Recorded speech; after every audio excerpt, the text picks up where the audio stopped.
এটা শুনতে ভালো লাগবে না, কিন্তু এই একটা কথা না বুঝলে আপনি যত ভালো পিএমই হন না কেন, যত এক্সপিরিয়েন্সই থাকুক, আপনি বারবার ঠিক একই জায়গায় গিয়ে ফেল করবেন। কথাটা হলো, আপনি প্রোডাক্ট বানাচ্ছেন না, আপনি আসলে অ্যাজাম্পশন বানাচ্ছেন। আর এটা শুধু আপনার কথা না, আমিও করি, দুনিয়ার সেরা পিএমরাও করেন। আজকের এই ভিডিওতে দেখাবো ঠিক কিভাবে এটা হয়ে যায়, কেন সবচেয়ে স্মার্ট মানুষরাও এই একই ফাঁদে পড়েন, আর কিভাবে সেখান থেকে বের হওয়া যায়। কিন্তু তার আগে একটা সংখ্যা বলবো, 70 থেকে 90%। এটাই সেই ফিচারের পার্সেন্টেজ যেগুলো বিল্ড হয় ঠিকই, কিন্তু কোনো মিনিংফুল বিজনেস রেজাল্ট দেয় না। মানে ধরুন আপনার টিম 10টা ফিচার বানালো, তার মধ্যে 7টা থেকে 9টাই কোনো কাজে আসলো না। এটা আমার নিজের কথা না, এটা বলছে ডিকেডস অফ ইন্ডাস্ট্রি ডাটা। আর এই একই ফিচারের পেছনে সবথেকে বড় কারণ ছিল একটাই, আনটেস্টেড অ্যাজাম্পশনস। একটা সিনারিও বলি, আপনিও কি কখনো এমন কোনো সিচুয়েশনে পড়েছেন? টিম বসে আছে, হোয়াইট বোর্ডে রোডম্যাপ আঁকা হচ্ছে, এমন সময় কেউ একটা ফিচার সাজেস্ট করলো, পুরো রুমে সবাই একসাথে এক্সাইটেড হয়ে গেল, হ্যাঁ এটা তো দারুণ আইডিয়া, ইউজার এটাকে অ্যাবসলিউটলি লাভ করবে। মিটিং শেষ হলো, স্প্রিন্ট শুরু হলো, এভাবে 3 মাস কেটে গেল, অবশেষে ফিচার লঞ্চ হলো। তারপর কি হলো জানেন? সেটা কেউ ইউজ করলো না। ডেটা খুলে দেখলেন নাম্বারস কোথাও নড়লই না। প্রোডাক্ট ম্যানেজমেন্টে আসলে এই প্যাটার্নটার একটা নাম আছে, সেটা ফিচার ফ্যাক্টরি। এই টার্মটা কয়েন করেছেন মেসি লাপেরি, যিনি স্টেপিং দ্য বিল্ড ট্র্যাপ এই বইটা লিখেছেন। ফিচার ফ্যাক্টরি মানে হলো এমন একটা কোম্পানি যেখানে টিম শুধু বানিয়েই যায়, ডেলিভার করেই যায়, কিন্তু কখনো ফিরে দেখে না এটা আদৌ কোনো কাজ করছে কিনা। তার নিজের কথায়, so many companies fail slowly, they release product and never measure whether this products do anything, they just let them sit, they are collecting dust. Standish group প্রায় 50,000 টেকনোলজি প্রজেক্ট অ্যানালাইজ করে দেখেছেন 64 থেকে 75% ফিচার হয় খুব কম use, নয়তো একদম use হয় না। এই ট্র্যাপে টিমরা কেন বারবার পড়ে সেটা বোঝাটা জরুরি। কারণটা আসলে অর্গানাইজেশনাল। একটা কোম্পানিতে আমরা ফিচার শিপ করেছি, এটা মেজার করা সহজ, ক্যালেন্ডারে দেখা যায়, বোর্ডে মিটিংয়ে রিপোর্টও করা যায় সহজে। কিন্তু এই ফিচার সত্যিই কাজ করছে কিনা এই প্রশ্নের উত্তর মেজার করা কঠিন, সময় সাপেক্ষ, আর অনেক সময় আনকমফোর্টেবলও বটে, কারণ উত্তরটা নাও হতে পারে। তাই ধীরে ধীরে অর্গানাইজেশন আউটপুট মেজার করা শুরু করে, আউটকাম নয়। ভেলোসিটি, স্টোরি পয়েন্টস, কতগুলো ফিচার শিফট হলো, এসবই ড্যাশবোর্ডে জায়গা পেতে থাকে, কিন্তু কাস্টমারের জীবনে সত্যিই ভালো হলো কিনা সেটা কেউ ট্র্যাক করে না। তাহলে প্রশ্ন হলো, আমরা কার জন্য বানাচ্ছি? এখন একটা টার্ম নিয়ে কথা বলবো, যেটা না জানলে আপনি কখনো সঠিক প্রোডাক্টই বানাতে পারবেন না। টার্মটা হলো জবস টু বি ডান, সংক্ষেপে JTBT।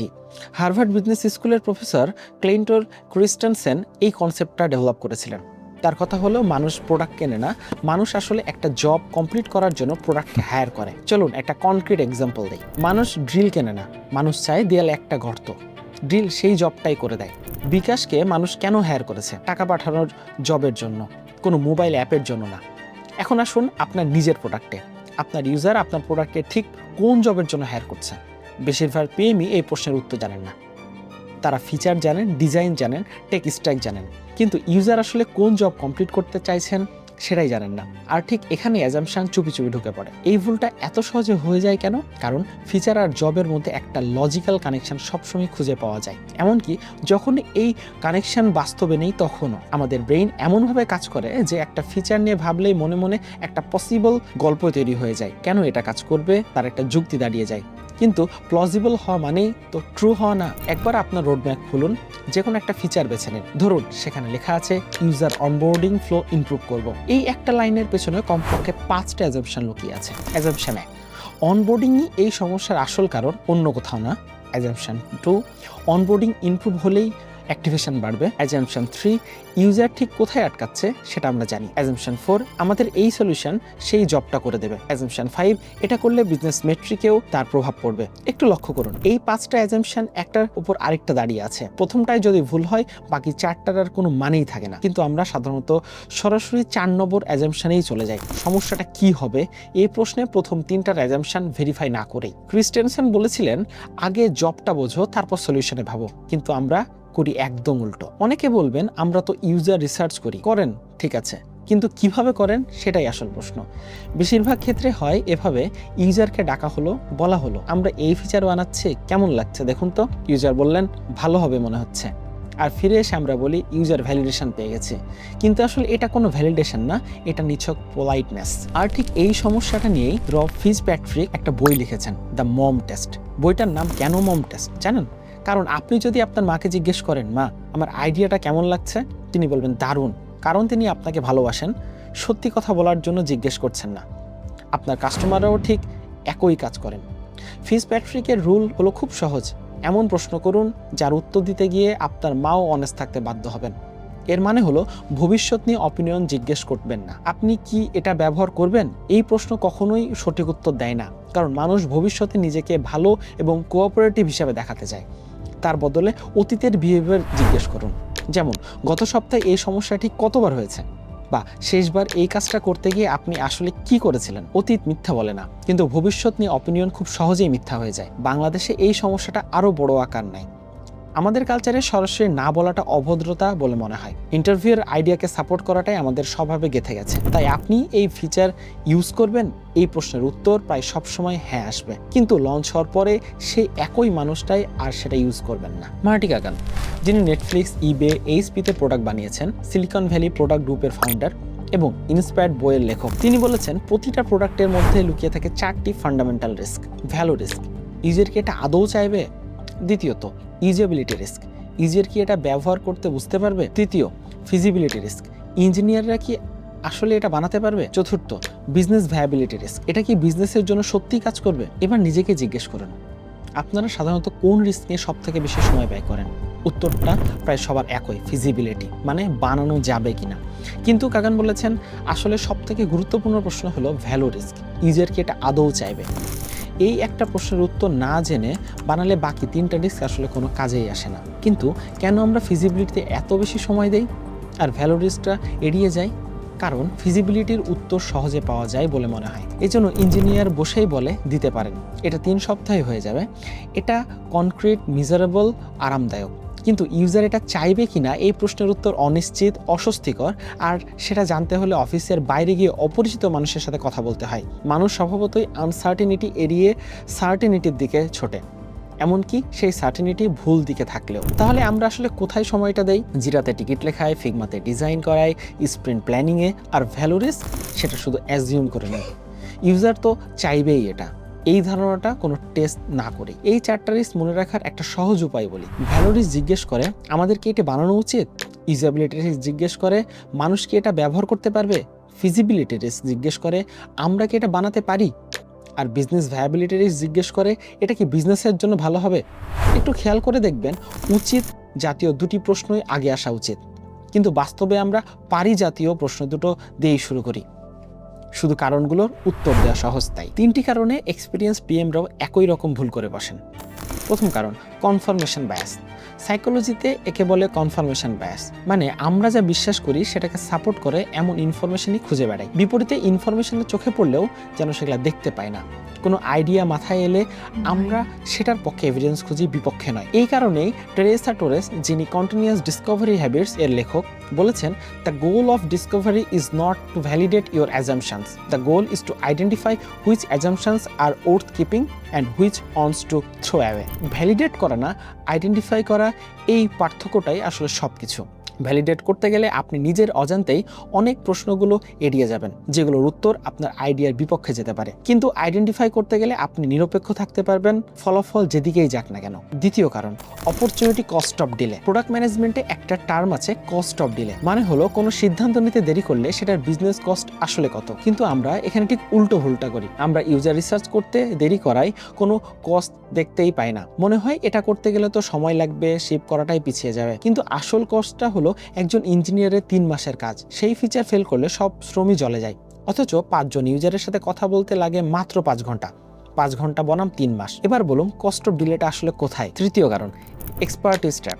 যত বেশি এক্সপিরিয়েন্স ততই বাড়ে কনফিডেন্স, আর যত বেশি কনফিডেন্স ততই কমে যায় প্রশ্ন করার প্রবণতা। আমি তো 5 বছর ধরে ইন্ডাস্ট্রিতে আছি, আমি জানি, কিন্তু ইউজার বদলায়, মার্কেট বদলায়। রিড হাস্টিং 10 বছর ধরে নেটফ্লিক্স চালিয়েছেন, তারপরও মাত্র 23 দিনে 8 লাখ সাবস্ক্রাইবার হারিয়েছিলেন। পরে নিজেই স্বীকার করেছিলেন, I slid into arrogance. Experience আপনাকে কনফিডেন্স দেয়, কিন্তু কনফিডেন্স কখনোই আইডিয়ার জায়গা নিতে পারে না। এই 3টা বায়াসের মধ্যে একটা কমন থ্রেড আছে, প্রতিটাই আসলে একটা শর্টকাট, আমাদের ব্রেনের এনার্জি বাঁচানোর একটা উপায়। কনফার্মেশন বায়াস আমাদের বাঁচায় নতুন করে ভাবার কষ্ট থেকে, কস্ট অফ ডিলের ভুল হিসাবে আমাদের বাঁচায় অস্বস্তিকর অপেক্ষা থেকে, এক্সপার্টিস ট্যাব আমাদের বাঁচায় নতুন করে শেখার কষ্ট থেকে। প্রতিটাই স্বল্প মেয়াদে আরামদায়ক লাগে, কিন্তু দীর্ঘমেয়াদে দাঁড়ায় গিয়ে অনেক ব্যয়বহুল। শুধু এই 3টা বায়াস সম্পর্কে জেনে গেলেই যে সেগুলো এড়ানো যাবে তা কিন্তু না। সাইকোলজির গবেষণা বলছে একটা বায়াস সম্পর্কে জানার তার প্রভাব কমায় না, কারণ বায়াসগুলো কাজ করে সাবকনসিয়াস লেভেলে। তাই একজন ভালো পিএম কখনো নিজের উইল পাওয়ারের উপর ভরসা করেন না, তিনি বরং একটা প্রসেস তৈরি করেন, যেমন অপরচুনিটি সলিউশন ট্রি, যা বায়াসগুলোকে সরাসরি বাইপাস করে দেয়। কারণ একটা প্রসেস আপনাকে বাধ্য করে প্রতিটা অ্যাজাম্পশনকে লিখে ফেলতে এবং টেস্ট করতে, আপনার মনে সেটা করতে চাক বা না চাক। এবার 3টা গল্প বলা যাক। গল্প 1, নেটফ্লিক্স। একটা কোম্পানি, 2টো বিল। 2011 সাল। তখন নেটফ্লিক্সের 2টো সার্ভিস ছিল, একটা ডিভিডি বাসায় পাঠানোর আর একটা অনলাইনে মুভি দেখার। সিও রেড হ্যাস্টিং ভাবলেন এই দুটো তো সম্পূর্ণ আলাদা বিজনেস, তাহলে আলাদা কোম্পানি বানিয়ে দেয়। ডিভিডির জন্য নতুন একটা নাম দিলেন কুইকস্টার। তার মাথায় ঠিক কি চলছিল জানেন? তিনি ধরে নিয়েছিলেন মানুষ খুশি মনে দুটো কোম্পানি অ্যাকাউন্ট চালাবে, দুটো আলাদা বিল দেবে, দুটো আলাদা অ্যাপে ওয়েবসাইটে গিয়ে লগ ইন করবে। কাউকে একবার জিজ্ঞেসও করলেন না আপনি কি সত্যি এটা চান, সরাসরি লঞ্চ করে দিলেন। ফলাফলে মানুষ কি করলো? একই কোম্পানিতে হঠাৎ 2টো বিল আসতে শুরু করলো, দুটো আলাদা আলাদা জায়গায় গিয়ে কাজ করতে হচ্ছে। কোনো নতুন সুবিধা নেই, শুধু ঝামেলা বেড়ে গেছে। মাত্র 23 দিনের মাথায় 8 লক্ষ মানুষ নেটফ্লিক্স ছেড়ে চলে গেল। কোম্পানির শেয়ারের দাম নেমে গেল 3 ভাগের 1 ভাগে। পরে হাস্টিং নিজেই স্বীকার করে বলেছিলেন, আমি এতটাই কনফিডেন্স হয়ে গিয়েছিলাম যে কাউকে জিজ্ঞেস করার কথাটাই আমার মাথায় আসেনি। এটাই আসলে সেই ঘটনা, ইউজারকে কিছু না জিজ্ঞেস করে নিজের মনে যা ঠিক মনে হয়েছে সেটাই সরাসরি করে ফেলা। গল্প 2, অ্যামাজনের ফোন। 2014 সাল। অ্যামাজন ভাবলো আমাদের কাছে যারা প্রতিদিন শপিং করে তারা তো নিশ্চয় অ্যামাজনকে ভালোবাসে, তাহলে আমরা যদি এই ফোন বানাই তারা সেটাও কিনবে নিশ্চয়। এটা একটা অ্যাজাম্পশন মাত্র, কেউ কখনো সেটা টেস্ট করেনি। ফোনের নাম দেওয়া হলো ফায়ার ফোন, দাম রাখা হলো $199, যা তখনকার একটা ভালো ফোন স্মার্টফোনের দামের সমান। কিন্তু মানুষ কিনল না, কারণ অ্যামাজনে শপিং করা আর একটা ফোন কেনা এ দুটো আসলে সম্পূর্ণ আলাদা ডিসিশন। একজন মানুষ হয়তো অ্যামাজন থেকে জিনিসপত্র কিনতে ভালোবাসেন, কিন্তু তার মানে এই না যে তিনি অ্যামাজনের নিজস্ব ফোনই ব্যবহার করতে চান। শেষ পর্যন্ত ফলাফল কি দাঁড়ালো? মাত্র 35,000 ফোন বিক্রি হলো, যা একটা বড় কোম্পানির জন্য কিছুই না। দাম কমায় $199 থেকে মাত্র $1 নামিয়ে আনা হলো, তবুও কেউ কিনল না। ওয়্যারহাউসে পড়ে রইল কোটি কোটি টাকার বিক্রি না হওয়া ফোন। মোট ক্ষতির পরিমাণ $170 মিলিয়ন, বাংলাদেশি টাকায় প্রায় 1800 কোটি টাকা। একটাই কারণে তারা ধরে নিয়েছিল মানুষ কিনবে, কিন্তু সেটা কখনো জিজ্ঞেসই করেনি। গল্প 3, কোকাকোলা যেভাবে তাদের নিজেদের ফর্মুলা বদলে ফেলেছিল। 1985 সাল। কোকাকোলা তখন পৃথিবীর সবথেকে পুরনো এবং সবথেকে পরিচিত ড্রিঙ্কগুলোর একটা। প্রায় 99 বছরের ইতিহাস তাদের। তারা একটা ল্যাব টেস্ট করলো, মানুষকে 2টো ভিন্ন ভিন্ন টেস্টের কোকাকোলা খাইয়ে জিজ্ঞেস করলো কোনটা বেশি ভালো লাগছে। দেখা গেল মানুষ নতুন টেস্টটাকেই বেশি পছন্দ করছে, আর কোকাকোলা সিদ্ধান্ত নিল পুরনো ফর্মুলা একেবারে বাদ দিয়ে নতুন টেস্টের কোককে বাজারে আনবে। নাম দিল নিউ কোক। কিন্তু একটা জিনিস তারা কখনো জিজ্ঞেস করলো না, মানুষকে শুধু টেস্টের জন্য কোকাকোলা খায় নাকি এর পেছনে অন্য কিছু আছে। আসল সত্যটা ছিল, মানুষের কাছে কোকাকোলা কখনোই শুধু একটা পানীয় ছিল না, এটি ছিল তাদের ছোটবেলার স্মৃতি, পরিবারের সাথে কাটানো সময়ের অংশ, নিজেদের পরিচয়ের একটা অংশও বলা চলে। আপনি যখন কারো 100 বছরের পুরনো প্রিয় জিনিসটা হঠাৎ করে বদলে দেন, সেটা আর শুধু টেস্টের প্রশ্ন থাকে না, সেটা যেন তার একটা স্মৃতি কেড়ে নেওয়ার মতো লাগে। মানুষ প্রতিবাদ করলো, এমনকি অনেকে পুরনো কোক কিনে জমিয়ে রাখতেও শুরু করলো। মাত্র 79 দিনের মাথায় কোকাকোলা বাধ্য হলো পুরনো ফর্মুলা আবার ফিরে আনতে। ইতিহাসে এই ঘটনাকে বলা হয় সবথেকে বড় মার্কেটিংয়ের ভুলগুলোর একটা। কিন্তু আসলে এটা মোটো মার্কেটিংয়ের ভুল ছিল না। তারা কেবল সঠিক প্রশ্নটাই করেনি, মানুষ কেন এই পণ্যটাকে এত আপন করে নিচ্ছিল। 3টা কোম্পানি, 3টা ভিন্ন যুগ, কিন্তু কারণ একটাই, নিজে যা ঠিক মনে করেছে সেটাকেই সত্য বলে ধরে নিয়েছে, ইউজারকে কখনো জিজ্ঞেস করেনি। একটু খেয়াল করে দেখবেন এই 3টা গল্পের মধ্যে একটা গুরুত্বপূর্ণ পার্থক্য আছে। নেটফ্লিক্স ভুল করেছিল একটা বিজনেস স্ট্রাকচারের সিদ্ধান্তে, অ্যামাজন ভুল করেছিল সম্পূর্ণ একটা নতুন প্রোডাক্ট ক্যাটাগরিতে গিয়ে, আর কোকাকোলা ভুল করেছিল তাদের সবথেকে পুরনো সবথেকে পরিচিত প্রোডাক্টটা নিয়ে। মানে এই সমস্যাটা নতুন কোম্পানি, পুরনো কোম্পানি, ছোট সিদ্ধান্ত, বড় সিদ্ধান্ত সব জায়গাতে সমানভাবে আঘাত করে। এক্সপিরিয়েন্স থাকুক, বয়স হোক বা কোম্পানি যত বড়ই হোক না কেন, কোনো কিছুই একে ঠেকাতে পারে না। শুধু একটা জিনিসই পারে, আসল প্রশ্নটা করা। এখন দেখা যাক সঠিক পথটা আসলে কি। একটা ভালো ডাক্তারের কথা ভাবুন। আপনারা ডাক্তারের কাছে গিয়ে বললেন পেট ব্যথা করছে, একজন খারাপ ডাক্তার তখন কি করবেন? সাথে সাথে ওষুধ লিখে দেবেন, এই ট্যাবলেটটা খান, ঠিক হয়ে যাবে। আর একজন ভালো ডাক্তার কি করবেন? প্রথমে জিজ্ঞেস করবেন ব্যথাটা ঠিক কোথায়, কতদিন ধরে হচ্ছে, কখন বেশি অনুভব হয়, তারপর কয়েকটা সম্ভাব্য কারণ ভেবে দেখবেন। তারপর সেই কারণগুলোর মধ্যে আসল কোনটা সঠিক সেটা যাচাই করার জন্য একটা টেস্ট করবেন, ব্লাড টেস্ট, আল্ট্রাসাউন্ড, যা প্রয়োজন সেটাই। আর সেই টেস্টের রিপোর্ট হাতে আসার আগে তিনি কখনোই ওষুধ লিখবেন না। আপনার প্রোডাক্টের কাজটা ঠিক এভাবেই হওয়া উচিত। প্রথম ধাপ, লক্ষ্য ঠিক করে নিন, মানে আপনি আসলে কাকে সুস্থ করতে চাইছেন। ধরুন আপনি লিখলেন রিটেনশন বাড়াতে চাই, এটাই আপনার আসল গোল। রোগী সুস্থ হলে আপনি ঠিক যেটা করতে চান। দ্বিতীয় ধাপ, সম্ভাব্য কারণগুলো লিখে ফেলুন। ঠিক যেমন একজন ডাক্তার পেট ব্যথা 3-4টা সম্ভাব্য কারণ নিয়ে ভাবেন, আপনিও ঠিক একইভাবে ভাবুন মানুষ কেন চলে যাচ্ছে। খুব সহজ ভাষাতেই লিখুন, যেন নিজের কোনো বন্ধুকে বলছেন। ধরুন আপনার মাথায় 3টা সম্ভাব্য কারণ এলো। মানুষ শুরুতেই কনফিউজড হয়ে চলে যাচ্ছে, মানুষ ঠিক বুঝতে পারছে না এটা তার কি কাজে লাগবে, মানুষ অন্য কোনো অ্যাপে চলে যাচ্ছে কারণ সেটা তুলনামূলক সহজ। এই 3টাই এখন পর্যন্ত সম্ভাব্য কারণ মাত্র, এখনো কোনোটা সত্যি সেটা আপনি জানেন না। তৃতীয় ধাপ, একটা কারণ বেছে নিন, তারপর তার জন্য কয়েকটা সম্ভাব্য চিকিৎসা লিখুন। ধরুন প্রথম কারণটাই নিলেন, মানুষ শুরুতেই কনফিউজড হয়ে যাচ্ছে। এবার ভাবুন এই সমস্যাটার চিকিৎসা কি হতে পারে। 3টা সম্ভাব্য চিকিৎসা এলো মাথায়, একটা ছোট টিউটোরিয়াল দেখাবো, একটা গাইডেড ট্যুর যোগ করব, প্রথমবার ব্যবহারের সময় একটা চেকলিস্ট দেখাবো। এগুলা এখনো শুধু সম্ভাব্য চিকিৎসা, এখনো কিছুই প্রেসক্রাইব করা হয়নি। চতুর্থ ধাপ, চিকিৎসা দেওয়ার আগে অবশ্যই টেস্ট করান। ডাক্তার যেন ওষুধ লেখার আগে রিপোর্টটা দেখে নেন, আপনিও ঠিক সেভাবে আগে যাচাই করে নিন।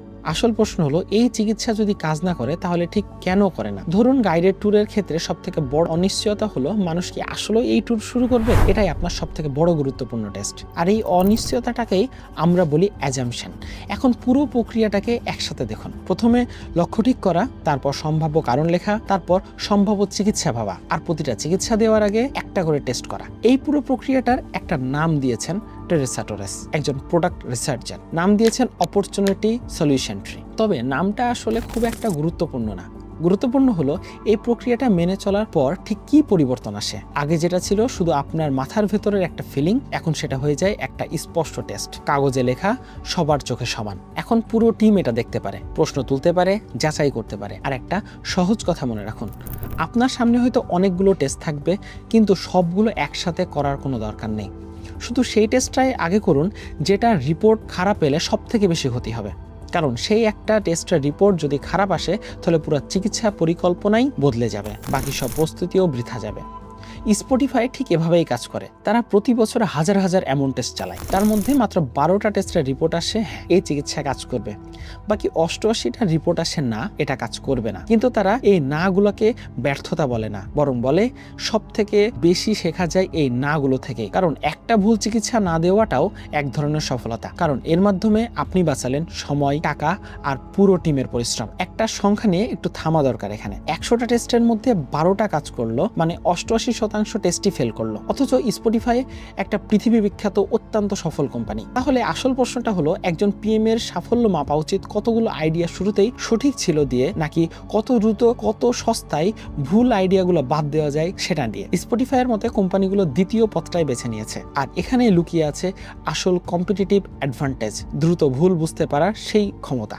এবার বলুন বাংলাদেশে বিকাশ কেন এত ভালো কাজ করেছিল? কারণ তারা শুরু থেকে একটা সত্যি কথা জানতো, বাংলাদেশে প্রায় 65% মানুষের কোনো ব্যাংক অ্যাকাউন্ট নেই। গ্রামের মানুষ শহর থেকে টাকা সহজে পাঠাতে পারতো না। এই সমস্যাটা কোনো কল্পনা ছিল না, এটা ছিল মাটিতে দাঁড়িয়ে নিজের চোখে দেখা একটা রিয়েল ডকুমেন্টেড পেইন। তারা প্রথমে এই জবটা বুঝে নিয়েছিল মানুষ আসলে কি করতে চাইছে, তারপরেই তারা সলিউশন বানিয়েছিল। আর বাংলাদেশে প্রতি বছর শত শত অ্যাপস আসে, কয়েক মাস চলে তারপর হারিয়ে যায়। বলুন তো এর পেছনে গল্পগুলো শুনতে অনেকটা একই রকম লাগে না? আমাদের দেশে এই ডিমান্ড আছে, এটাও একটা অ্যাজাম্পশন মাত্র, কেউ কখনো টেস্ট করেনি। আমি এই মার্কেটটা 10 বছর ধরে চিনি, আমি জানি মানুষ কি চায়। এই কথাটাও আসলে সব থেকে বিপজ্জনক, কারণ যখন এক্সপিরিয়েন্স অনেক বেড়ে যায়, কনফিডেন্সও বেড়ে যায়, কিন্তু সাথে সাথে প্রশ্ন করার প্রবণতাটাই কমে যায়। আর ঠিক তখনই ভুল হওয়ার সম্ভাবনা সব থেকে বেশি থাকে। ইউজার রিসার্চ করার সময় নেই, আগে লঞ্চ করে ফেলি। এই কথাটা শুনতে খুবই প্র্যাকটিক্যাল মনে হয়, কিন্তু আসলে এটাই সবচেয়ে কস্টলি সিদ্ধান্ত। কারণ 5 ঘন্টার একটা সাধারণ কনভারসেশন এড়িয়ে গিয়ে